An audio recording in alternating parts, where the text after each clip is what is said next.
Hey, this is Raymond Raycito Griffin, formerly of KUCR in Riverside, California.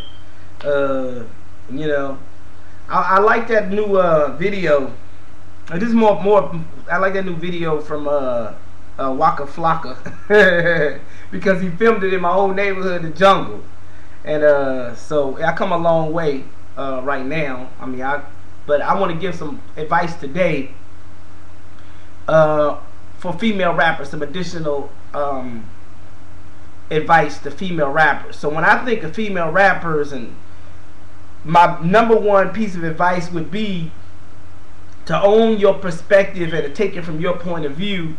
I just got through watching a couple of YouTube videos of some underground female rappers who are trying to make it or whatever, and I left some advice on their individual channels or whatever. But I want to give you a couple of people that I would say that are notable raw females.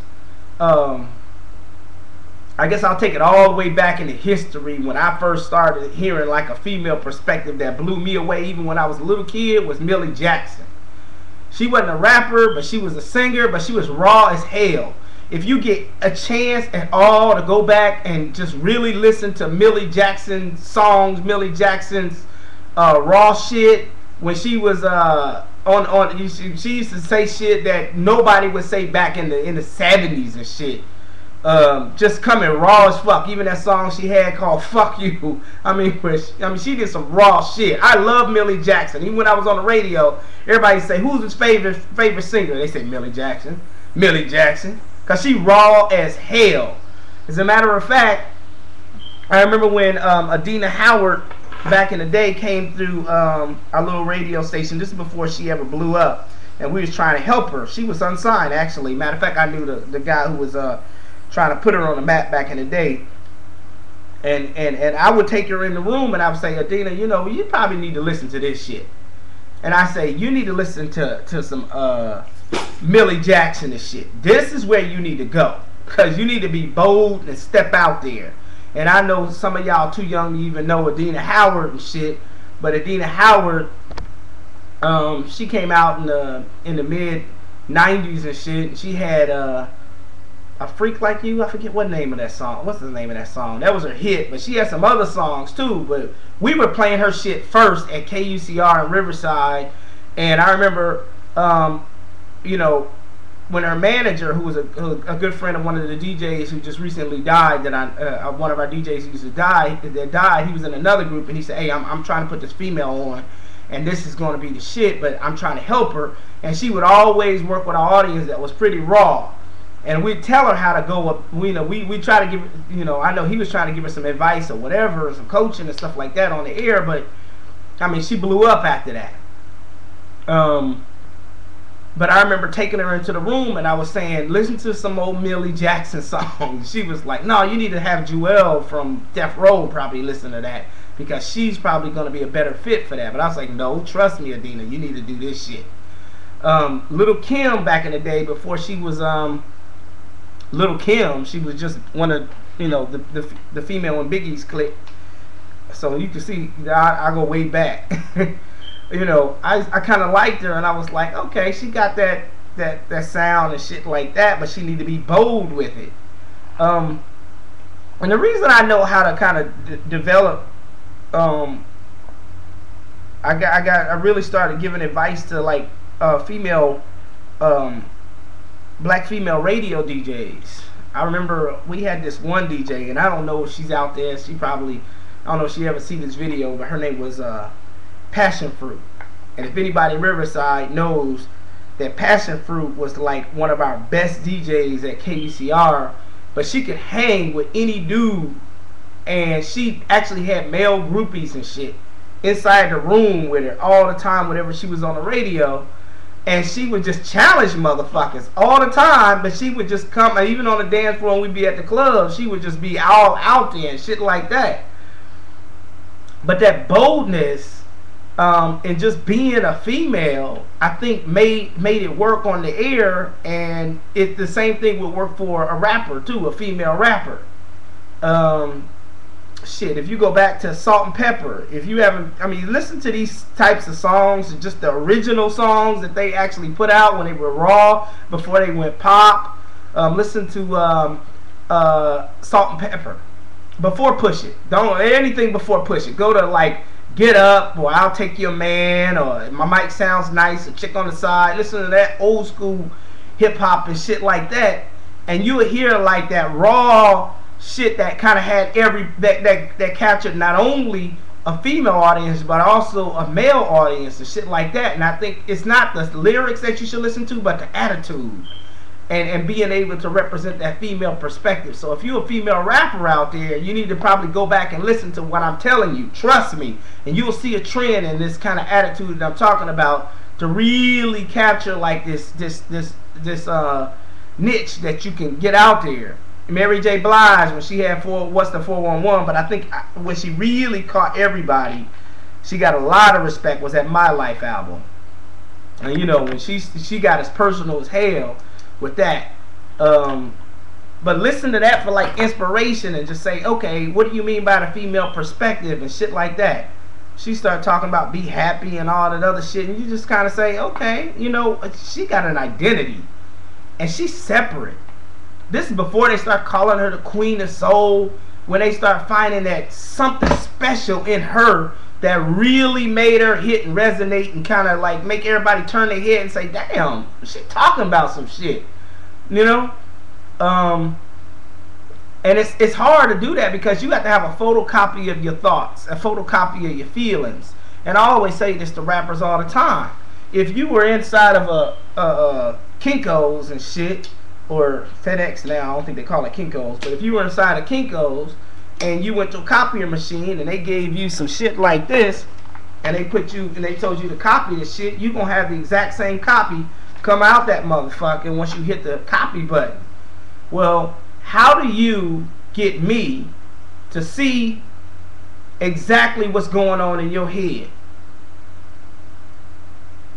The exact same copy of what's going on in your head.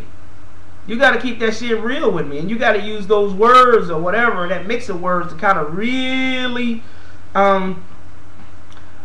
make it live, so that I feel like I'm right there with you, and I'm getting it. I see your point of view. I feel you. I feel where you coming from. How do you photocopy your feelings so that come across? As a female rapper, what I would suggest strongly is just go and listen to people that are raw, especially on or when they were raw. Little Cadillac Kim, who does I talked about her earlier in the last video. You can pull up some YouTube videos of Cadillac Kim. She probably will be a star in the future. Right now, you know, but go back to her earlier days or whatever, when she just started speaking her mouth, speaking whatever's on her mind, and just letting her inner thoughts unedited. You know, she's not fixing them up for anybody, just letting them fall out on a video. That's a huge niche, when you basically got people who really want to hear, you know, the real you.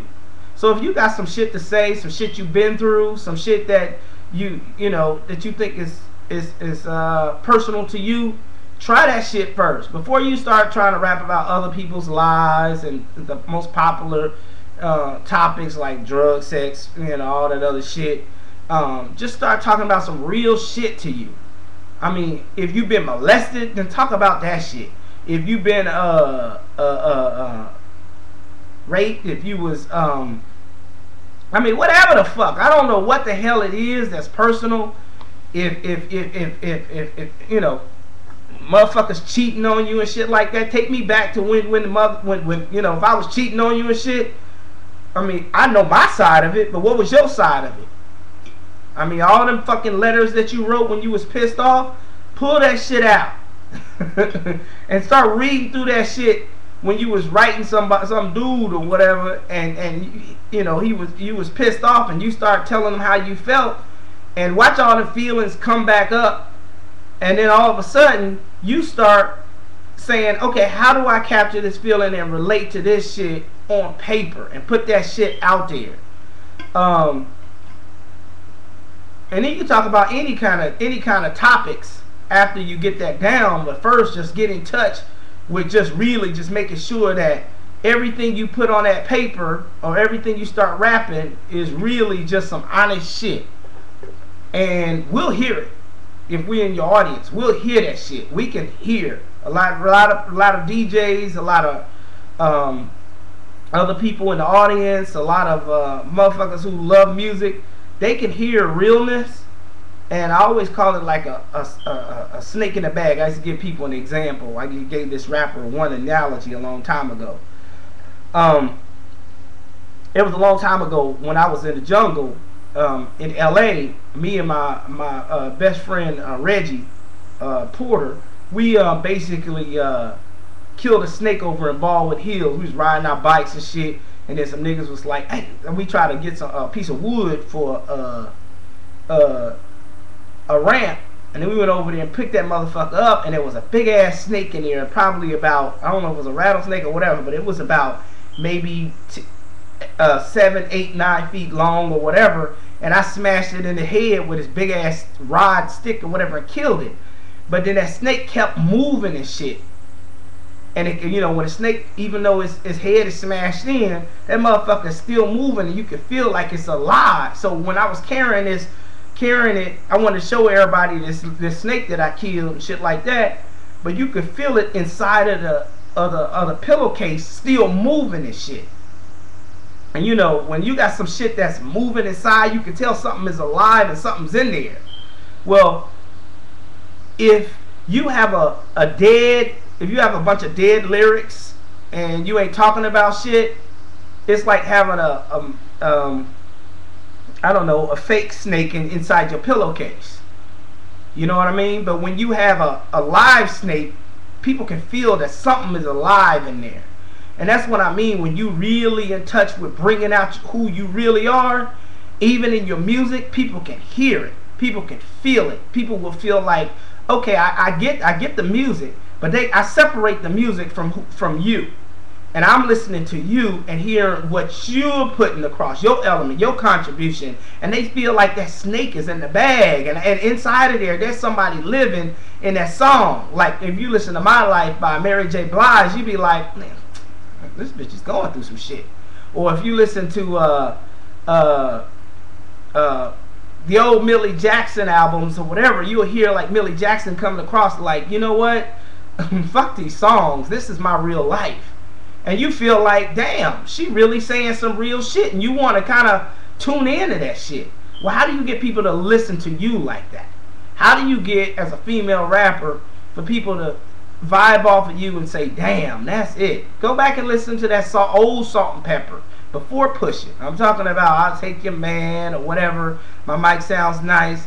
Go listen to damn, I can't think of like a whole lot of other shit. Just when a lot of times when a lot of these legendary females were when they first hit the scenes, that's when you can hear that raw sound in them. So don't even though right now you may say, oh yeah, they're everybody knows them or whatever. Go back to when they were nobodies, when they first got on the scene, and what was it that made everybody pay attention to them? What was it that made everybody say, damn, I'm feeling her? Not just females, but dudes too. It's because they felt like, you know, she's breathing some real life into this motherfucking song. We call that the it in the hit. The it in the hit. That's when you start feeling like, you know what, she's saying some real shit. And she's sharing it with me. She's sharing some real shit with me. So as my advice to female rappers would be to go back and listen to a lot of different songs of raw females. Or listen to Cadillac Kim on YouTube or whatever in her, you know, in earlier days. I don't know how she sounded now because I ain't really been tuning in, but just listen to people when they first come out that are hitting, females that ain't afraid to be, ain't afraid to say a female point of view, and that'll help you a lot, and it'll gain you a lot of respect, not just from rappers, but from listeners and from viewers and from audience members and people who would actually buy your records. And a lot of people will relate to it because they'll say, you know, if they're female, they'll say, I'm thinking the same shit.